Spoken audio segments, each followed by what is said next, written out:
আজকে যে অনুষ্ঠানটা সৌরভ আমাকে আজকে ডেকেছিল অনুষ্ঠানে আসার জন্য, সৌরভের সঙ্গে আজকের পরিচয় নয়, বহু বছরের পরিচয়। এবং তপনদা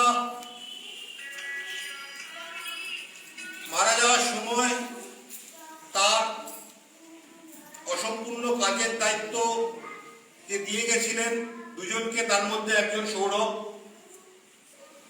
তপনদার যে পরিকল্পনা ছিল, যে কর্মসূচি ছিল, সেগুলো রূপায়ণ করার জন্য বিশ্বস্ত কাঁধ হিসাবে সৌরভের কাঁধকে তপনদা বেঁচেছিলেন। সেই সৌরভ গতবারও আমাকে আসতে বলেছিল, কোনো কারণে আসা হয়নি, তার জন্য দুঃখিত। এবারে সুযোগ পেয়ে আমি কৃতজ্ঞ তো বটে, সঙ্গে কৃতার্থ। সৌরভ যেটা শুরু করেছিল বলা প্রথম দিকে, যে একটা সংগঠন যে কাজ করে, সাধারণত কোনো সংগঠনের নামের মধ্যেই সংগঠনের কাজের উদ্দেশ্য বোঝানো হয়ে থাকে। যে কোনো সংগঠন যদি নিজে ধার্মিক কাজ করে, তাহলে এই সংঘ, এই ধার্মিক মহাসংঘ, যারা ক্ষত্রিয় মানে লড়াই বিষয়ের কাজ করে তাদের মধ্যে, যেমন শিবসেনা নাম ছিল একটা, পরে সেটা রাজনৈতিক দলে পরিবর্তিত হয়, বা সেরকম সংগঠনের নামের মধ্যে দিয়ে সংগঠনের উদ্দেশ্য সাধারণত বোঝানো হয়। তাহরিকে ইনসাফ মুসলিমদের মধ্যে আছে, MIM রয়েছে, তাহলে প্রত্যেকটা সংগঠনের নাম তার সংগঠনের কর্মসূচিকে বোঝায়। কিন্তু দেখা যায় হিন্দু সংগতি আগে যে কাজ করতো, বা এখন যে কাজের প্রয়োজনীয়তা ছিল, কিন্তু সেই কাজের প্রয়োজনীয়তা থাকা সত্ত্বেও সেই কাজ করার লোকের এখন অভাব দেখা যাচ্ছে, নিষ্ঠা নিয়ে সেই কাজ সম্পন্ন করার লোকের অভাব দেখা যাচ্ছে। তখন যখন নতুন সংগঠন করতে হয়, তখন এরকম একটা জনকল্যাণ, সমাজ কল্যাণ নাম দিতে হয়। আজকে সৌরভ যদি সংগঠনের নাম দিত মারকাটারি সংঘ, আজকে যতজন এখানে বসে আছে, কতজন বসে থাকতো আমার সন্দেহ আছে। আসার পর যখন জানতে পারছে কাজ কি, তখন আস্তে আস্তে সেই পুকুরের উদাহরণ সৌরভেরটাই চলে আসবে, যে জল দেখে ভয় লাগছে, নামার পরে ততটা ভয় থাকবে না। কিন্তু দেখে যে প্রাথমিক ভয়টা, যে মারকাটারি সংঘ বা মুসলমান নিধন সংঘ বা ক্ষত্রিয় হিংসা সংঘ যদি নাম দিত, আজকে এতজন ঘরে হয়তো বসে থাকতো না, অন্য লোক বসে থাকতো যারা নামে আকৃষ্ট হতো। নামের মধ্যে কিছুটা মুসলমানদের ভাষায় বলে তাকিয়া সেটা করতে হয়। সে একইভাবে আমার মনে আছে, আমরা যখন 2014 সালে কি 15 সালে, তখন জীবিত ছিলেন, সম্ভবত 15 সালে, বড়বাজার লাইব্রেরিতে আমরা একটা নতুন সংগঠন তৈরি করলাম, জন অধিকার মঞ্চ নামে। কি ঘটনাটা কি ঘটেছিল, যে জুরানপুরে প্রচুর হামলা হয়েছিল, মল্লিকপুরে, জুরানপুরে হিন্দুদের ঘরবাড়ি পুড়িয়ে দেওয়া হয়েছিল, কোনো মিডিয়া সেটাকে কভার করছে না। তখন আমরা কি বললাম, যে হিন্দু সংগতি তো একটা ব্র্যান্ড অলরেডি হয়েই গেছে, হিন্দু সংগতি মানে মার্কাটের, হিন্দু সংগতি মানে কোনো পুরি লাটালাটি এই করে, এটা করলে হবে না। একটা নিরপেক্ষ সংগঠন তৈরি করবো আমরা, করে সেটা দিয়ে মিডিয়াকে আমরা চাপ দেব। তা তৈরি করলাম আমরা জন অধিকার মঞ্চ নাম দিয়ে একটা সংগঠন করে। আমাদের তো শিবরাত্রির শক্তি ছিল সেই তপনদাই, সেই প্রোগ্রামে সেই তপনদাকেই ডাকা হলো। তপনদা বক্তব্য রাখলো, যদিও বক্তব্য রাখার পরে প্রোগ্রামের পরে প্রভাব পড়েছিল, মোহিতরা এসেছিলেন, তপনদা এসেছিলেন, কলেজ স্কোয়ারে প্রোগ্রাম হয়েছিল, পরে টিভিতে দেখিয়েছিল। কিন্তু সেই ঘটনার পরে একদিন আমাদের বড়বাজার লাইব্রেরিতে মিটিং হচ্ছে, তখন তপনদা আমাদের বলেছিলেন যে হিন্দুদের এই একটা জায়গার খুব অভাব রয়েছে, যে হিন্দুরা প্রকৃত কোনো মানবাধিকার সংস্থা করতে পারছে না। যেটা CPM করেছিল APDR নাম দিয়ে, কমিউনিস্ট পার্টিদের APDR তৈরি করা হয়েছিল, APDR এর সঙ্গে কমিউনিস্ট পার্টির কোথাও দূর দূরান্তে যোগাযোগ নেই, কিন্তু APDR এর যে কাজ, সেই কাজ সবসময় কমিউনিস্টদের অ্যাডভান্টেজ দিয়ে এসছে। সেরকম ভাবে হিন্দু নাম না রেখেও এমন একটা মানবাধিকার সংগঠন রাখা, যেটা মানবাধিকার নামে কাজ করলেও প্রকৃত হিন্দু অধিকারের কাজ করবে, সেরকম একটা মানবাধিকার সংগঠনের প্রকৃত প্রয়োজন আছে। সেই চেষ্টা থেকেই আত্মদীপের সূচনা। কিন্তু সেটা মানবাধিকারটা একটা দিক, সমাজের অনেকগুলো দিক থেকে থাকে। আর একটা দিক যেটা থাকে, যে সমাজের সংঘর্ষের জায়গা, সংঘর্ষ আস্তে আস্তে বাড়ছে, এটা আমরা নিজেরাও বুঝতে পারছি। এবং বাড়ছে তার অন্যতম কারণ হচ্ছে সমাজ নিজের দায়িত্ব আস্তে আস্তে রাষ্ট্রের হাতে ছেড়ে দিচ্ছে। আমরা যদি একটু লক্ষ্য করি দেখতে পারবো, যে কোনো উদাহরণ, রাজনৈতিক যে কোনো উদাহরণ নেই, সদ্য আমরা খুব বিতর্ক হচ্ছে যে নরেন্দ্র মোদী সরকার মেয়েদের বিয়ের বয়স 18 থেকে 21 করে দিয়েছে, একটা উদাহরণ। এরকম আরো উদাহরণ আছে, কন্যাশ্রী আছে, স্বাস্থ্যসাথী রয়েছে। এরকম বিভিন্ন যে সরকারি প্রকল্পগুলো যেগুলো সরকার করে মানে রাষ্ট্র করে, ইংরেজিতে বলে স্টেট, বাংলায় বলা হয় রাষ্ট্র। তাহলে সরকার বা রাষ্ট্র যে কাজগুলো করে, এই কাজগুলো তা তো আমাদের সমাজের করার কথা। আজকে একটা মেয়ের বিয়ের বয়স কত, মানে মেয়েটা বিয়ের উপযুক্ত কিনা এটা সিদ্ধান্ত নেওয়ার অধিকার কার? সেই মেয়েটার পরিবারে, তার সঙ্গে যারা মেশামেট করছে তার প্রতিবেশীরা, তাদের। কিন্তু আজকের দিনে আমরা দেখি অধিকাংশ ক্ষেত্রেই একজনের সঙ্গে আর এক পাশের প্রতিবেশীর দেখা সাক্ষাৎ বন্ধ। শহরে তো আরো বিশেষ করে এটা বন্ধ, গ্রামাঞ্চলে তবু যোগাযোগ রয়েছে, হারির খবর রাখা যেটা বলে সেই চলটা এখনো কিছুটা হলেও রয়েছে। কিন্তু শহরাঞ্চলে ফ্ল্যাট কালচার আসলে কি হয়েছে, দরজা বন্ধ মানে গোটা সমাজ থেকে আমি আলাদা, আমার ফ্ল্যাট, আমার দরজা বন্ধ, আমাদের আলাদা জগৎ। পাশের বাড়িতে মরে গেল কি ডাকাতি হলো কি কিছু হলো, আমাদের কোনো খোঁজ খবর রাখি না। তাহলে আমাদের যে সামাজিক দায়িত্ব চেতনা আমাদের নিজেদের কমে যাচ্ছে, সমাজ থাকছে না। ফলে কি হচ্ছে, রাষ্ট্র বা সরকার যেটা আগত একটা রাজনৈতিক দল দ্বারা পরিচালিত, সেটা বিজেপি হতে পারে, সিপিএম হতে পারে, তৃণমূল হতে পারে, কংগ্রেস হতে পারে, যে কেউ হতে পারে, সময়ের সাথে সাথে এটা পাল্টায়, কিন্তু সেটা রাজনৈতিক দল দ্বারা পরিচালিত। সেই রাষ্ট্র আস্তে আস্তে আমাদের সমাজের দায়িত্বগুলোর অধিকার নিয়ে নেয় এবং আমাদের ব্যক্তিগত জীবনকে নিয়ন্ত্রণ করা শুরু করে। আজকে কন্যাশ্রীতে মেয়েদেরকে পড়াশোনার জন্য অর্থ দেওয়ার যে পরিকল্পনা, এটা কি বলে সমাজের দায়িত্ব ছিল না যে একটা মেয়ে যদি অর্থের জন্য পড়তে না পারে সমাজের সেই দায়িত্ব নেওয়া উচিত? আমরা সব দায়িত্ব ছেড়ে দিচ্ছি রাষ্ট্রের ওপরে, হয় মমতা করবে বা মোদী করবে।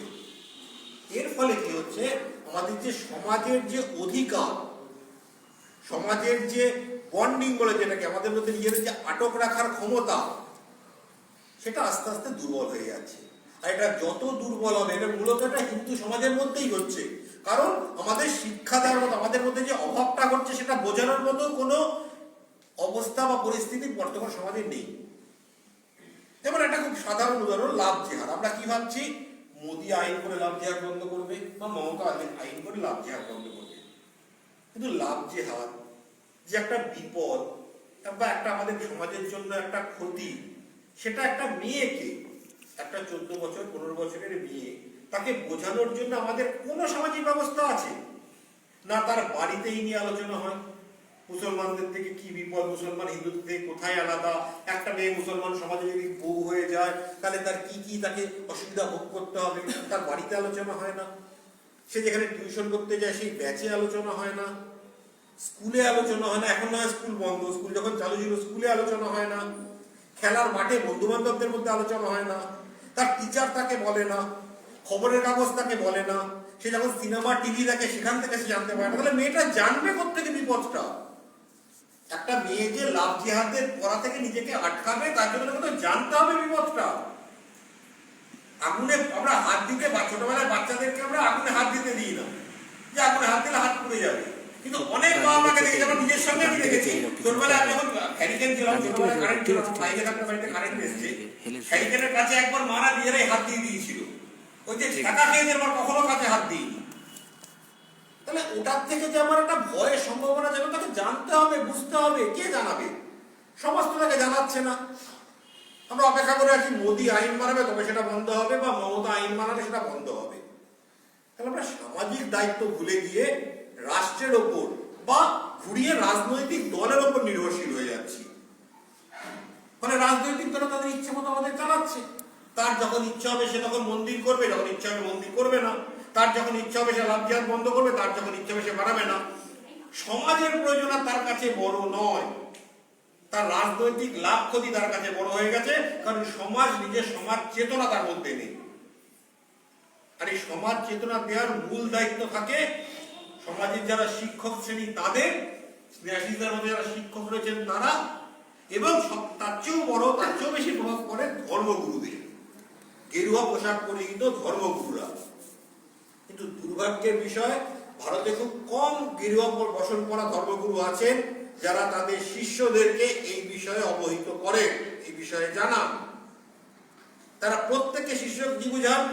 কোন ধর্মগুরু বলছেন রণে বনে জনে জঙ্গলে বিপদে বললে আমার কাছে আসো, আমি রক্ষা করিব। এদিকে সেই গত বছরের আগের বছর তার আশ্রমেই কত শিষ্য মারা গেল। কোন ধর্মগুরু বাংলাদেশ থেকে যখনই মুসলিম বহুল হয়ে যাচ্ছে সে পালিয়ে চলে আসছে হিন্দু বহুল জায়গাতে, আসার পর সে এখানে শান্তির কথা, হিন্দু মুসলিম ঈশাই সবাই এক ভাই করছে। তাহলে প্রত্যেক ধর্মগুরু যার যার নিজের অনুগামীদের নিয়ে ব্যস্ত রয়েছে, সার্বিক যে সামাজিক সত্তা সেটা নিয়ে বোঝানোর দায় কারণ নেই। এবং এই কারণে আশারাম বাপু বলে একজন, আমরা অনেক হয়তো নাম শুনেছি, আগে টিভিতে রেগুলার ওনার প্রোগ্রাম হতো, আশারাম বাপু প্রবচন দিতেন, দিল্লিতে বিরাট বড় আশ্রম। আমি 2003-এ তপন তখন বিশ্ব হিন্দু দায়িত্বে ছিলেন দিল্লিতে বজরং দলে, আমি দিল্লিতে যখন গেছিলাম করলবাগে আশারাম বাপুর আশ্রমের সামনে গাড়ির শোরুম মনে হতো দেখলে, দামি দামি বিদেশি গাড়ি, সব আইপিএস আইএএসরা সব আমলারা এসে সামনে সব গাড়ি দাঁড় করিয়ে প্রবচন শুনতে যাচ্ছে বাপুজি। সেই বাপুজিকে যখন আজ গত 7-8 বছর ধরে আটক রাখা হয়েছে, একজন শিষ্য তার হয়ে বলা তুলছে না, বিনা বিচারে। সে দোষ করতো, তার বিরুদ্ধে নাবালিকাকে ধর্ষণের অভিযোগ আছে, বেশ কথা। যদি অভিযোগ থেকেই থাকে অভিযোগ প্রমাণ হোক, আদালতের বিচার হোক, বিচারে যদি প্রমাণিত হন শাস্তি পান। কিন্তু 7 বছর ধরে একজন হিন্দু ধর্মগুরু জেলে আটক রয়েছেন বিনা বিচারে, বিনা চার্জশিটে। তাই নিয়ে তার যে এত ক্ষমতাবান ভক্তরা, শিষ্যরা, তাদের কারো কোনো হেলদোল নেই। কারণ বাপুজি নিজেই তাদেরকে ওই শিক্ষা কোনোদিন দেননি যে অন্যের জন্য যে আওয়াজ তুলতে হয়, নিজের আত্মকেন্দ্রিক না হয়ে অন্যের কথাও যে ভাবতে হয়। সংস্কৃতি খুব সুন্দর রয়েছে, একটাকে বলে আত্মনেপদী, একটাকে বলে পরস্মৈপদী। আত্মনেপদী মানে নিজের কথা ভাবা, পরস্মৈপদী মানে পরের কথা ভাবা। তাহলে গুরুদেব তো শিক্ষাই দিয়ে গেছেন আত্মনেপদী হওয়ার, ফলে তারা পরস্মৈপদী হতে পারছে না। মানে গুরুদেব জেলে, শিষ্যরা ঘরে বসে গুরুদেব যেন তাড়াতাড়ি বেরিয়ে আসেন প্রার্থনা করছে। উল্টো দিকে একটা পাতি মসজিদের ইমাম, তাকে গ্রেপ্তার করতে যাক পুলিশ। একটা পাড়া, এই পাড়াতেই যে অনেকগুলো মসজিদ রয়েছে, সময় দেখলাম গোটা সমাজ রাস্তা ঘিরে ধরবে। এটাই হচ্ছে সামাজিক চেতনা। এই সামাজিক চেতনা আমাদের হিন্দু ধর্মগুরুরা দিতে ব্যর্থ হচ্ছেন এখনো অব্দি। ব্যতিক্রম আছে, অবশ্যই ব্যতিক্রম আছে, কিন্তু সেটা অনুপাতে আসে না। আজকে আমরা যদি বালিগঞ্জ স্টেশনে যাই, বালিগঞ্জ স্টেশন থেকে কিছু দূরেই হচ্ছে ভারত সেবাশ্রমকে বিরাট বড় 4তলা বিল্ডিং, হেড অফিস, সাদা মার্বেল পাথরে মোড়া। সেখানে খুব বেশি হলে 15 থেকে 20 জন সাধু সারা বছর থাকে। বিশেষ উৎসবের সময় আলাদা কথা, সাধারণত 15-20 জন সাধু থাকে। বাকি যারা জায়গাটা পুরোটাই খালি পড়ে আছে। কিন্তু বালিগঞ্জ ওই আশ্রমের বাইরে কত ভিখারি রাস্তায় শুয়ে থাকে, তারা কেউ কিন্তু এই আশ্রমের প্রবেশাধিকার পায় না। যে তারা রাত্রে এসে আশ্রমে থাকুক, তারা আশ্রয় পাবে না, কারণ ওটা ভক্তদের টাকায় তৈরি, ভারত সেবাশ্রমের সম্পত্তি, হিন্দু সম্পত্তি নয়। উল্টো দিকে একটা মসজিদে হিন্দু মুসলিম নির্বিশেষে রাতের আশ্রয় পায়। তারা কখনো দেখে না যে হিন্দু না মুসলিম, সেটাকে আশ্রয় দেয় রাতে। এবার ভাবো, ভারত সেবাশ্রম সঙ্গে কেউ হামলা করলো, একটা মসজিদে কেউ হামলা করলো, তাহলে মসজিদ যখন হামলা হবে, হিন্দুটাও সেই মসজিদ বাঁচানোর জন্য লড়তে যাবে, কারণ সেটা তো মাথার ছাদ বাঁচানো নয়, তো সে লড়তে যাবে। কিন্তু ভারত সেবাশ্রমে যদি হামলা হয়, পাশের লোকটাও যাবে না, কারণ তার তো কোনো, তার সঙ্গে যোগসূত্র নেই, অ্যাটাচমেন্ট নেই, তার কি এসে যায়, থাকলো কি গেল, কি এসে যায় তার। এইভাবে হিন্দু সমাজ নিজের সামাজিক বোধ হারিয়ে ফেলছে, বেশি করে রাষ্ট্রের উপর নির্ভরশীল হয়ে যাচ্ছে। আর সেই সুযোগে রাষ্ট্র তোমার বিয়ের বয়স কত হবে, তোমার বাচ্চা নেওয়ার ক্ষমতা কটা থাকবে, কটার বেশি বাচ্চা তুমি নিতে পারবে না, সবকিছু স্থির করে দেবে তোমাকে রাষ্ট্র। আমার 5টা বাচ্চা নেওয়ার ক্ষমতা আছে, আমি কেন নেবো না? এটা হিন্দুকেই বলবে, কারণ জানে হিন্দুদেরকে বলা যায়, হিন্দুদের মধ্যে প্রতিবাদ হবে না, কারণ হিন্দুদের মধ্যে সামাজিক চেতনা নেই। এই চেতনা তৈরি করার জন্যেই আজকে এরকম, আজকে যে অনুষ্ঠান হচ্ছে, আজকে আমরা এসছি, রাতে একসাথে থাকবো, কালকে অনুষ্ঠান শেষে ফিরে যাব। এই যে একসাথে থাকা, এটাও কিন্তু সেই বন্ডিং তৈরি করার কাজ করে। একে অন্যের সঙ্গে গল্প করা, শুধু সাংগঠনিক বিষয় নয়, অন্য যে কোনো কিছু, সেটা ক্রিকেট থেকে শুরু করে পাড়ার যে কোনো ঝামেলা হতে পারে, কিন্তু একসাথে থাকা, একসাথে গল্প করা, আত্মকেন্দ্রিক না হওয়া, এইটা দরকার আছে। এটা যত বাড়ানো হবে, তত নিজেদের মধ্যে যোগসূত্র বাড়বে, যোগাযোগ বাড়বে, এবং যত কমবে তার পরিণতি আমরা দেখতে পাচ্ছি। এই গতকালই ধনঞ্জয় পাড়ায় গেছিলাম, একটা মেয়ে, গত বছরের ঘটনা, 19 বছরের একটা মেয়ে, নাম নিচ্ছি না যেহেতু এটা মারা গেছে অলরেডি, তাকে একটা ছেলে কাশ্মীর মেসেজ পাঠাতো ফোনে, প্রথমে 2 একবার পাঠালো, তারপর মেয়েটার কিছু নগ্ন ছবি মানে এডিট করা নগ্ন ছবি তাকে পাঠালো। পুলিশে যখন কমপ্লেন করতে গেল, পুলিশ কমপ্লেন নিল না, গত বছর 8ই নভেম্বর, বলে আমরা নিজেরা বুঝে নিই। এরপর মেয়েটা লজ্জায় আত্মহত্যা করলো। 19 বছরের মেয়ে, সে আত্মহত্যা করলো। তারপর যখন থানায় আবার জানানো হলো, তখন সেই যে কর্তব্যরত যে অফিসার ছিল তার বিরুদ্ধে কর্তব্যে গাফিলতির অভিযোগে ব্যবস্থা নেওয়া হচ্ছে। এই দায়টা কার? আজকে যে তখন যে নিল না অভিযোগ, এই দায়টা কার? তখন বাকি সমাজ কোথায় ছিল? একটা 19 বছরের মেয়ে মারা গেল, ওই মুসলমান সমাজের এরকম আমরা দেখতে পাই। তাদের যদি কিছু হয় গোটা কম চলে যায় এক জায়গায় জড়ো হয়ে। আর আজকেই ঘটনা, ওদের আজকে যাওয়ার কথা ছিল পুলিশ কমিশনারেটে, পাশের বাড়ির লোকও তার সঙ্গে যেতে রাজি হয়। যদি আজকে যেতে হবে, আপনার সঙ্গে ফোন করলাম, বলে না আজকে পুলিশ রাত্রিবেলা এসে বলেছে আজকে হবে না, পরে একদিন যেতে হবে। কিন্তু তার পাশের বাড়ির লোকও তার সঙ্গে যেতে পারে। মানে একটা পরিবারের 19 বছরের মেয়ে মারা গেছে, তার পাশে দাঁড়ানোর জন্য সমাজের কেউ নেই। এই সমাজ টিকতে পারে কোনোদিন? না টেকা উচিত। এই সমাজে তো নিজের থেকে মরে যাওয়া উচিত। যে নিজের পাশের বাড়ির একটা মেয়ে মারা গেলে তার হয়ে দাঁড়ায় না, সে সমাজে তো বেঁচে থাকার কোনো অধিকারই নেই। উল্টো দিকে আরেকটা ঘটনা বলি, ওদেরই পাড়ার 3 দিন আগে কার একটা মেয়ে 16 বছর বয়স, তার বিয়ে দেওয়ার জন্য বাড়ির থেকে রাজি হলো, বাড়ি বিয়ে ঠিক করা হলো, কারণ সেটা হিন্দু ছেলের সঙ্গে প্রেম করতো। মেয়েটা স্কুলের প্রিন্সিপালকে জানালো, জানানোর পরে স্কুলের প্রিন্সিপাল ভাবলো এটা লোকাল এটা ব্যবসা মিলিয়ে নিতে পারবে, ফোন করলাম যে উকিলকে। উকিল কি করলো, সে তৃণমূলের এক নেতা, মুসলিম নেতা ছিল বাবন শেখ, তাকে ডেকে নিয়ে গেল। বাবন শেখ সেই 16 বছরের মেয়েটা নাবালিকার বিয়ে দেওয়ার জন্য উঠে পড়ে লাগলো। আমি পরশু দিনের আগের দিন, সম্ভবত হ্যাঁ পরশু দিনের আগের দিন সকালবেলা চাইল্ড লাইনে কমপ্লেন করে, ভিডিওকে জানিয়ে থানায় ফোন করে, বিয়েটা দুপুরবেলার মধ্যে 2:30টার সময় বিয়ে হওয়ার কথা ছিল, এটা বন্ধ হলো। তাতেও বাবন শেখটা থামলো না, বললো রাত্রিবেলা তাকে তুলে নিয়ে খালার বাড়ি মানে পিসির বাড়ি চলে যাবে, ওখান থেকে বিয়ে দেবে। সমাজের উদ্যোগটা দেখো, বাবন শেখের সঙ্গে কোনো সম্পর্ক নেই, কিন্তু মেয়েটা যাতে বিয়ে হয় না, মুসলিম মেয়ে যাতে বিয়ে হয় তাদের শরীয়ত অনুসারে, তার জন্য বাবন শেখের আকুতি দেখো। সে দায়িত্ব নিয়ে না খালার বাড়িতে নিয়ে যাবে। আবার খবর পেলাম, আবার ফোন করলাম, তাদেরকে তুলে নিয়ে থানায় নিয়ে গেল, তারপর মেয়েটাকে হোমে পাঠিয়ে দেওয়া হয়েছে। খবর পেলাম বলে, জানলাম বলে চাপ দিতে পারলাম, যদি খবর না পেতাম। বাবন শেখরা কিন্তু তার কওমের জন্য কাজ করেই যাচ্ছে, কিন্তু হিন্দু সমাজের হয়ে সমাজের হিসেবে কাজ করা পাশের বাড়ির লোক পাওয়া যায় না। এই মানসিকতা যদি বদল না ঘটে, সেই সমাজের বেঁচে থাকার কোনো অধিকার নেই। মরে যাওয়া উচিত, মুসলমানের হাতেই হোক, রাজনৈতিক দলের হাতেই হোক, মরে যাওয়া উচিত। যতক্ষণ না এই অনুভূতি আসবে যে আমার দুঃখটা বা পাশের বাড়ির দুঃখটা শুধু আমার বা পাশের বাড়ির নয়, প্রত্যেকে সমাজে। সামাজিক বোধ যতক্ষণ না আসবে, ততক্ষণ আমরা যত চেষ্টা করি সমাজকে আমরা বাঁচাতে পারবো না। সেই জন্য প্রত্যেককে নিজের দায়িত্ব পালনের দরকার আছে। এটা ধর্মগুরুদের যেমন দায়িত্ব আছে, মাস্টারমশাইদের মতো মাস্টারমশাইদের দায়িত্ব রয়েছে, আমরা যারা সমাজের কাজ করছি তাদের দায়িত্ব রয়েছে, মিডিয়ার দায়িত্ব রয়েছে, প্রত্যেকের দায়িত্ব রয়েছে। কিন্তু একজন দায়িত্ব পালন করছে না বলে আমরা বসে থাকতে পারি না। যাকে ধর্মগুরুরা তো বলছে না বলে সৌরভ চুপ করে বসে থাকবে, আগে উনি বলুন তারপর আমি বলবো, সেটা না। কিন্তু প্রত্যেককে দায়িত্ব পালন না করলে, শুধু একজন করলে এটা হবে না। আমরা রেলগাড়ির চাকা দেখি না, সবকটা চাকা ঘুরে বলি গাড়িটা এগিয়ে চলে। 4টে চাকা যদি থেমে থাকে, পেছনের একটা চাকা যদি ঘুরে যেতে লাগে, কিন্তু এক জায়গায় দাঁড়িয়ে চাকাটা ঘষা খেতে খেতে চাকাটারই ক্ষয় করবে, গাড়ি এগোবে না। সেই জন্য আমাদের যার যার যতটা সামর্থ্য রয়েছে, আজকে এখান থেকে ফিরে যাওয়ার পরেও যার যতটা যোগাযোগ রয়েছে, সামর্থ্য রয়েছে, বাকি কাউকে প্রভাবিত করার ক্ষমতা রয়েছে, সেটা দিয়ে তাকে বোঝানো যে লড়াইটা ভাই শুধু আমার একার নয়। আজকে আমি নয় সৌরভের প্রোগ্রাম থেকে, অনুষ্ঠান থেকে, হিন্দু সমাজ কল্যাণ প্রোগ্রাম থেকে আমি ঘুরে এসেছি, তুমি যেতে পারো, তোমার অসুবিধা ছিল তুমি যেতে পারো না, ঠিক আছে, কিন্তু লড়াইটা কিন্তু আমার একার নয়।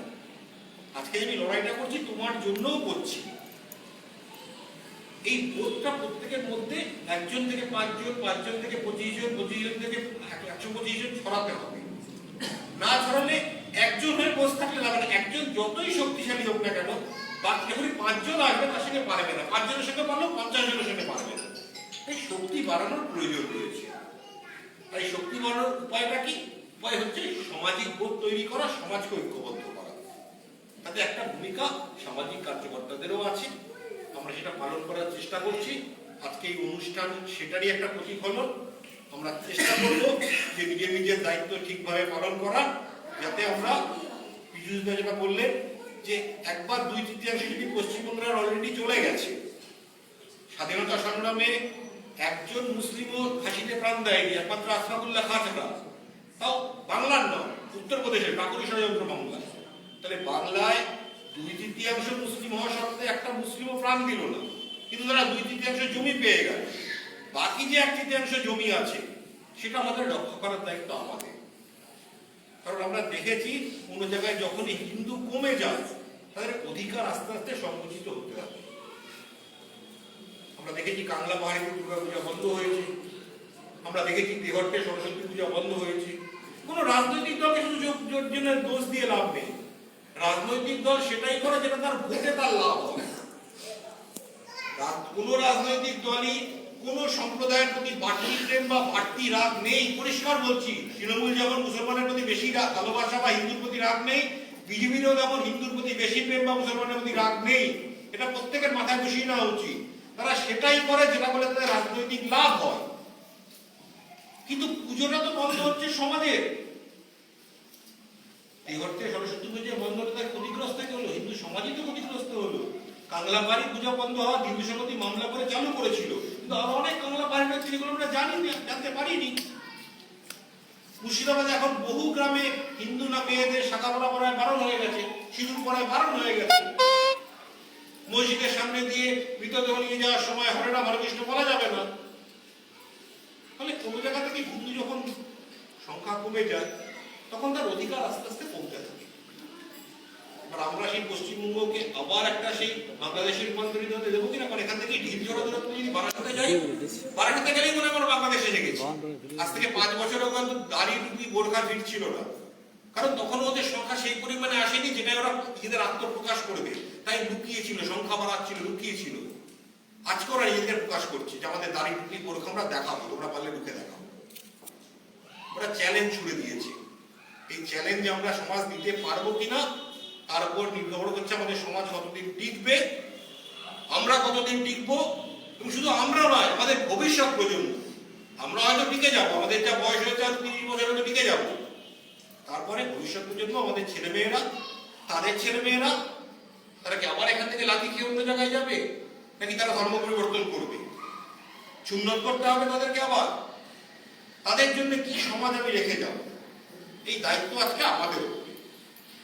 এই দায়িত্ববোধ যদি আমাদের উপর আসে, সমাজকে যদি আমরা সেরকম তৈরি করতে পারি, তো আশা রাখবো যে একদিন পরিবর্তন ঘটাতে পারবে। এটার কোনো নির্দিষ্ট তারিখ নেই যে এত তারিখের পরেই হবে। আমরা যদি একসাথে জাগি কালকেও হতে পারে, আর যদি না হয় তাহলে আবার পরিণতি আর একটা বাংলাদেশ হবে। সিদ্ধান্ত আমাদের যে আমরা কোন পথটা বেছে নেব, আত্মকেন্দ্রিক হয়ে থাকবো, বা সামাজিক দায়িত্ব পালন করবো।